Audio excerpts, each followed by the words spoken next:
Melissa Grant leaned over the armrest, jabbed her finger toward the man in seat 14C, and said the words loud enough for the whole cabin to hear.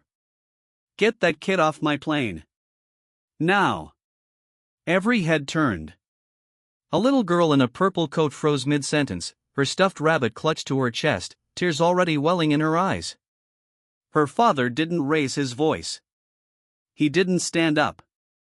He just looked at the badge on the flight attendant's blouse, then at the tail number stenciled outside the window, and said one quiet sentence that made her face go white. "You should probably check who owns this airline before you finish that sentence." What Melissa didn't know, what nobody on that plane knew, was that the quiet man in the wrinkled hoodie holding his daughter's hand had signed the paperwork that put her uniform on her back. But we're getting ahead of ourselves. 3 weeks earlier, none of this had happened yet. 3 weeks earlier, David Reyes was just a tired single dad trying to get his 6-year-old daughter to her mother's funeral flight home in one piece. David Reyes had learned a long time ago that the less attention you drew to yourself, the smoother your life went. He was 42 years old, built like a man who used to do hard physical work and hadn't fully softened, with a beard he never quite trimmed on schedule and eyes that looked tired even when he'd slept fine. He wore the same 3 hoodies on rotation, drove a truck with 200,000 miles on it, and never once mentioned that he could have bought the dealership that sold it to him. Not because he was hiding some grand secret for fun. He just didn't see the point in it. People treated you differently the second they thought you had money, and David had learned that lesson the hard way, more than once. His daughter, Ellie, was 6, sharp as a tack, and had been through more in the last year than most adults go through in a decade. Her mother, David's wife Anna, had passed away 8 months earlier after a long illness, and since then it had just been the two of them, figuring out mornings and homework and grief in real time, one clumsy day after another. David worked from home most days, ran a small consulting business that nobody around town really understood the size of, and picked Ellie up from school every single afternoon himself. He coached her t-ball team. He learned how to do a passable French braid from watching videos at midnight. He was, by every measure that mattered to him, doing fine. That week, he was flying Ellie out to spend a week with her grandmother in Denver, a trip Anna used to take her on every summer, and one David was determined not to let slip away just because Anna wasn't there to take it anymore. It was supposed to be simple. A direct flight, 2.5 hours, out and back. Nothing complicated about it. David booked economy seats, because that's what he always booked, whether or not anyone thought that made sense for a man in his position. He didn't need the extra legroom to feel important. He needed to get his kid to her grandmother. At the gate, David noticed the flight attendant checking boarding passes before most people even noticed her. Her name tag read Melissa, and she had the kind of tight, practiced smile that didn't reach anywhere near her eyes. She was maybe 35, sharply dressed, with an air about her that suggested she'd worked hard to climb into a role where she got to decide things, and she liked deciding things. David didn't think anything of her at first. People had bad days. He'd had plenty of his own. Ellie was excited, bouncing a little in line, clutching her stuffed rabbit, Mr. Buttons, in one arm and her boarding pass in the other because she liked to help. When they reached the front of the line, Melissa scanned the passes without looking up, then looked up just long enough to glance at Ellie and say, flatly, "Is she going to be a problem on this flight?" David blinked, surprised by the question, and said no, of course not, she was a good flyer. Melissa gave a thin smile that didn't match the words and said, "We'll see." It was a small thing. The kind of small thing you let go of because making a scene at a gate over one comment isn't worth it, especially with a 6-year-old watching how you react to the world. David let it go. He didn't know yet that it was the first domino. The stakes were simple and enormous at the same time. Ellie needed this trip. She needed a week with her grandmother, needed the ritual her mother used to give her, needed to feel like some threads of her old life were still intact. David needed to get her there without anything else going wrong, because in the last 8 months, plenty had already gone wrong, and he'd promised himself, standing at Anna's bedside near the end, that Ellie would never again feel unprotected as long as he had breath in his body. That was the whole stake of the story before it ever got complicated. A tired dad. A grieving little girl. A short flight. Nothing should have gone wrong. Boarding went fine at first. David got Ellie settled in the window seat, buckled her in, tucked Mr. Buttons beside her, and pulled out the coloring book he'd packed for exactly this purpose. The plane filled up around them, the usual shuffle of overhead bins and muttered apologies, until Melissa came down the aisle doing her safety checks. She stopped at their row and looked at Ellie's tray table, which had a single crayon on it. "That needs to be stowed for takeoff," she said, in a tone sharper than the situation called for. David quietly picked up the crayon and put it in the seat pocket. Ellie looked down at her lap, embarrassed, the way kids get embarrassed when they think they've done something wrong in public. David squeezed her hand under the armrest, a small, silent signal that said, "You're fine, don't worry about it." 2 rows up, an elderly woman traveling alone was having a harder time. She was maybe 80, moving slowly, and when she couldn't get her small carry-on into the overhead bin fast enough, Melissa sighed loud enough for half the cabin to hear and said, "We don't have all day, ma'am," before physically taking the bag from her hands and shoving it in herself, not gently. The woman's face went red with embarrassment, and she sat down quickly, staring at her lap for the rest of boarding. David watched the whole thing and felt something tighten in his chest, the particular kind of anger that comes from watching someone smaller and more vulnerable than you get treated like an inconvenience. He didn't say anything yet. He told himself it wasn't his fight. He was wrong about that, but he didn't know it yet.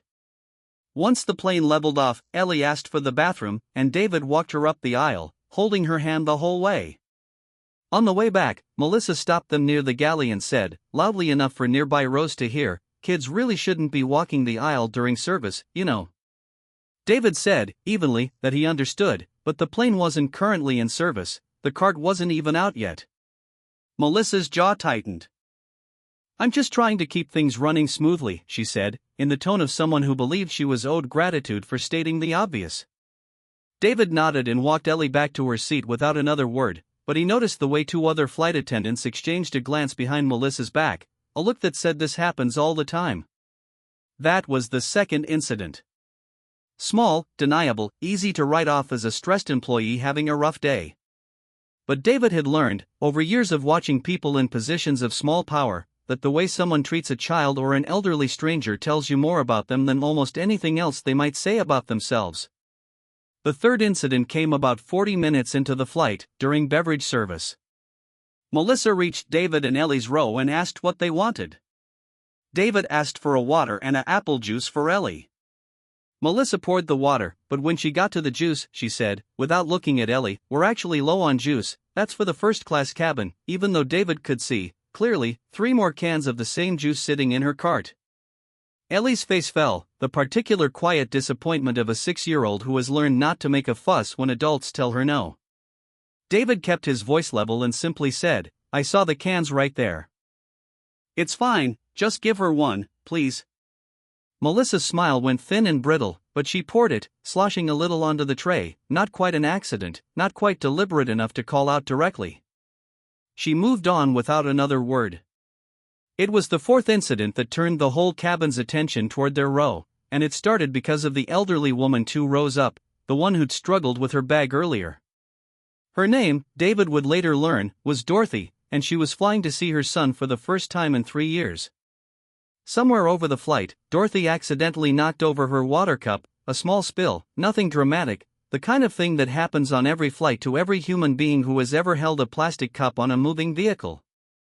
Melissa arrived at her row like she'd been waiting for exactly this excuse, sighing dramatically and saying, loud enough for a dozen rows to hear, "This is exactly why I hate serving drinks to elderly passengers, they can't keep track of anything." Dorothy's face crumpled, not with anger but with a raw, humiliated hurt, the kind that comes from being talked about like you're not sitting right there. That was the gut punch moment. David watched Dorothy press her lips together, blinking fast, trying not to cry in front of a plane full of strangers, and something in him went very still and very calm, the way he used to feel right before he had to make a hard decision that mattered. He unbuckled his seatbelt, walked the few steps to Dorothy's row, and crouched down so he was at her eye level. "Ma'am, are you all right?" he asked quietly. Dorothy nodded, embarrassed, waving him off, saying she was fine, really, it was nothing.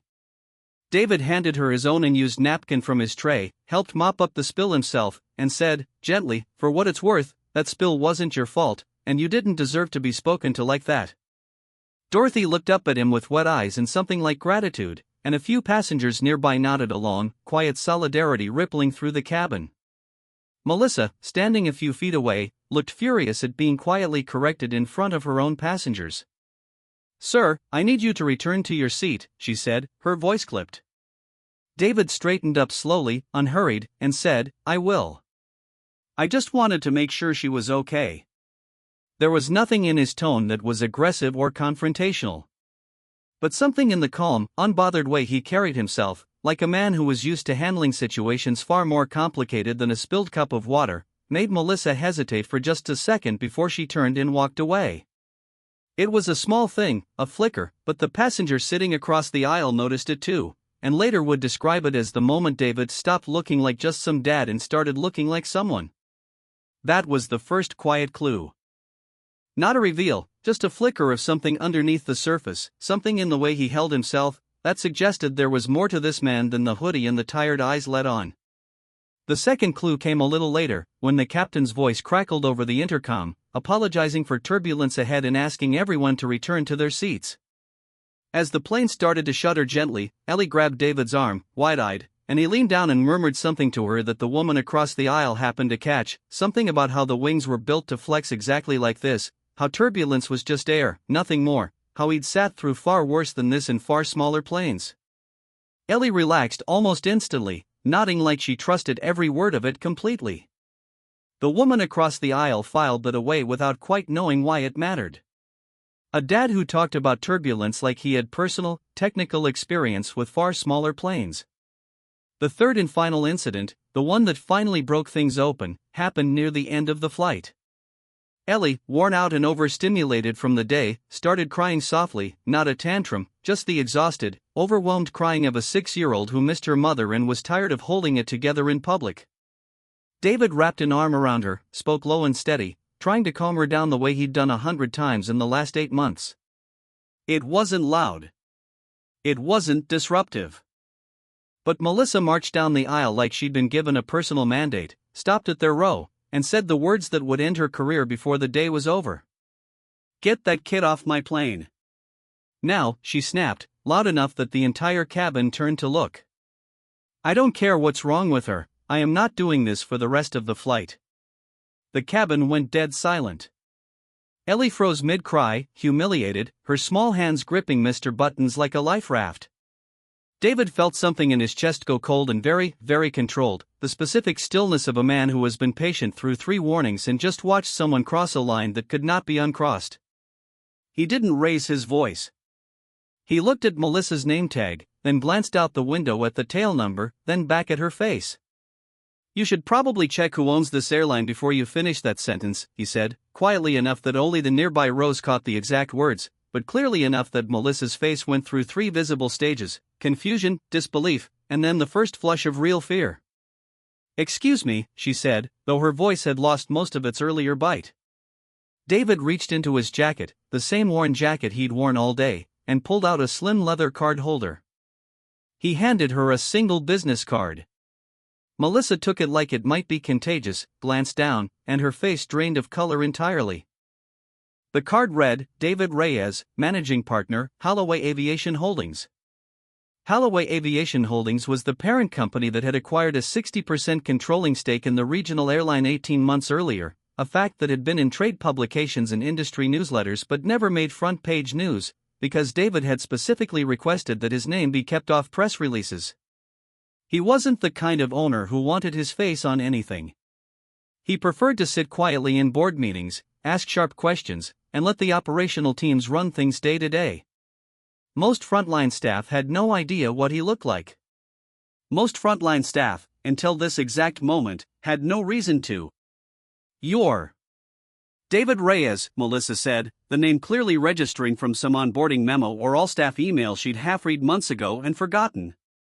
The David Reyes? "The one who signed off on the training manual you apparently skipped the section on passenger treatment in," David said, still quiet, still calm, but with an edge now that hadn't been there before. "The one whose daughter you just told to get off a plane in front of 40 strangers because she was crying about her mother." The cabin, which had been silent, now buzzed with a different kind of energy, dozens of phones quietly angling to record, passengers leaning into the aisle to watch. Melissa's mouth opened and closed. "I didn't know," she stammered. "I didn't recognize you, sir, if I had known." "That's exactly the problem," David said. "It shouldn't matter whether you know who I am. It should matter that a 6-year-old was crying because she lost her mother 8 months ago, and your first instinct was to humiliate her in front of a full plane. It shouldn't have mattered when you told an 80-year-old woman she couldn't keep track of anything after she spilled a cup of water. It shouldn't have mattered when you tried to deny my daughter a juice box that was sitting right there in your cart. None of that should have required me to hand you a business card for you to treat people like human beings." Dorothy, 2 rows up, was watching with her hand pressed to her chest, tears in her eyes again, but different tears this time. A young man across the aisle who'd been quietly filming lowered his phone slightly, stunned.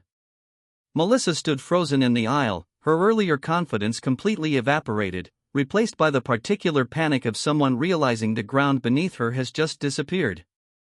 "Sir, I need to call my supervisor," she managed finally. "You should," David said. "But before you do, I want you to sit with something. This isn't about me being an owner. It's about the fact that you didn't know I was one, and you still treated an old woman and a grieving child the way you did anyway. That's not a mistake you made because you didn't recognize a name on a card. That's just who you are when you think no one important is watching." The other 2 flight attendants working the flight, a younger woman named Priya and an older man named Curtis, had drifted closer during the exchange, clearly uneasy, clearly aware this had been building for the entire flight. David turned to them, his tone shifting, softer now, less an accusation and more an observation. "I watched both of you exchange a look earlier, when she was talking to my daughter. You knew this wasn't right. You didn't say anything, and I understand why, because she's your supervisor on this flight and speaking up could have cost you something. I'm not going to pretend that's the same as what she did. But it's worth thinking about, going forward, what silence costs the people around you, even when you're not the one doing the harm." Priya's eyes filled with tears, and she nodded, clearly shaken but grateful, in a strange way, to be spoken to like someone whose situation was understood rather than condemned. Curtis simply said, quietly, "You're right. We should have said something." David nodded once, not unkindly, and let the moment breathe rather than pushing further. The remainder of the flight passed in a strange, charged quiet. Melissa retreated to the galley and stayed there, visibly rattled, occasionally glancing back at row 14 like she expected the floor to open beneath her. When the plane landed, an airline duty manager was waiting at the gate, having been alerted mid-flight by the captain, who'd overheard enough of the incident relayed to him through the crew to know it needed immediate attention on the ground. David didn't make a scene walking off the plane. He simply asked the duty manager for a private word, away from the gate area, away from Ellie, who by then had cheered up considerably once Mr. Buttons had been reassured, in Ellie's own retelling, that the mean lady was in trouble now. In the quiet of a small airport office, David laid out exactly what had happened, incident by incident, without exaggeration and without unnecessary cruelty. He was specific about what needed to happen next. Melissa would be suspended immediately pending a full review, and given the pattern of behavior toward multiple passengers, not just his own family, he expected that review to result in termination. That part, he said, wasn't up for negotiation. A pattern of cruelty toward vulnerable passengers, the elderly, children, people who couldn't easily push back, was not something that could be coached out of a person after the fact. Some behaviors said too much about someone's character to be worth a second chance in the same job with the same power over strangers. But then David surprised the duty manager. He asked that Priya and Curtis not be disciplined at all. They didn't do what she did, he said. They were junior on this crew, and speaking up against a supervisor who intimidates people isn't as simple as some training video makes it look. What they need isn't punishment. They need to know they work somewhere that actually protects people who choose to do the right thing, so that next time, speaking up doesn't feel like such a risk. He asked that the airline instead use the incident as a real training case, not to humiliate anyone, but to genuinely rebuild whatever culture had let something like this happen more than once on the same flight. He also asked, quietly, that Dorothy be given a formal written apology and that her return flight be upgraded, not as some grand gesture, but simply so an 80-year-old woman visiting her son for the first time in 3 years could finish her trip feeling like the world had, in some small way, tried to make it right. Word of what happened moved fast in an industry where gossip travels faster than any memo, helped along by the fact that at least 2 passengers had captured parts of the confrontation on their phones. Within days, a shortened, blurry clip of Melissa's original outburst, and David's quiet response, had been shared widely online, though David himself never confirmed or commented publicly, and the airline, to its credit, handled the fallout with unusual restraint, focusing on the actual policy changes rather than a media spectacle. 3 weeks later, David got a call from the airline's head of customer experience, a woman named Patricia who'd been trying for over a year to get funding approved for an expanded passenger sensitivity and de-escalation training program, an initiative that had been stalled in budget meetings for exactly the kind of reasons unglamorous internal programs always get stalled. David, still a managing partner whether he liked drawing attention to it or not, approved the funding on the spot, on one condition, that the training include real stories, told with dignity, about passengers like Dorothy and children like Ellie, not as cautionary horror stories, but as reminders of who was actually sitting in those seats. Melissa was, in fact, terminated, after a review confirmed a documented pattern of complaints stretching back over a year that had previously been buried in performance reviews nobody had taken seriously enough. It wasn't David's decision alone, and he made a point of not personally lobbying for her firing beyond stating what he'd witnessed. The pattern spoke for itself once anyone actually looked. She would, months later, take a customer service role at a much smaller company, one with far less power over people trapped 30,000 feet in the air with nowhere to go, and whether or not she'd truly learned anything from the experience was something David deliberately let go of needing to know. Some things you set in motion and then release, because carrying every outcome yourself is its own kind of exhausting, and David had enough weight on his shoulders raising Ellie alone. Priya, given a genuine second chance and a bit of encouragement, went on to complete a leadership track within 18 months, eventually becoming one of the trainers in the very program David had funded, telling new hires, in her own words, about the flight where she learned that staying quiet in the face of cruelty was its own kind of choice, one she wasn't going to make again. Dorothy sent a handwritten letter to the airline a month later, not about the incident itself, but simply thanking whoever had made an old woman feel like a person again on an airplane, a letter that ended up pinned to a breakroom wall at 3 different regional hubs, unattributed to David by his own request. As for David and Ellie, they finished their trip to Denver exactly as planned. Ellie spent a week with her grandmother doing all the things her mother used to do with her, and came home sunburned and happy and full of stories about a garden and a dog named Waffles. David went back to being, mostly, exactly who he'd always been, a tired single dad in a rotation of 3 hoodies, coaching t-ball, learning new hairstyle tutorials at midnight, running a company most people around him still had no real idea he owned. But something had shifted, quietly, in how he thought about the position he held. He didn't want to be known for the money, or the title, or the leverage that had made one flight attendant's face go pale in an aisle at 30,000 feet. He wanted, if anything, to be the kind of person who used whatever power he had the way his wife would have wanted him to use it, not as a weapon to humiliate people, but as a way of quietly making sure the next Dorothy, the next Ellie, the next tired dad in row 14, didn't have to sit through what they'd sat through to be treated like they mattered. That night, tucking Ellie into bed back home, she asked him, half asleep, whether the mean lady on the plane was going to be okay. David thought about it for a long moment before answering. "I hope she figures some things out," he said honestly. "But what matters most is that you're okay. And you are. You're more than okay." Ellie smiled, already drifting off, Mr. Buttons tucked under her chin, and David sat there a while longer in the dark, thinking about how the real measure of a man isn't what he owns or what card he can hand someone in a crisis. It's what he chooses to do with it once the moment has passed and no one's watching anymore.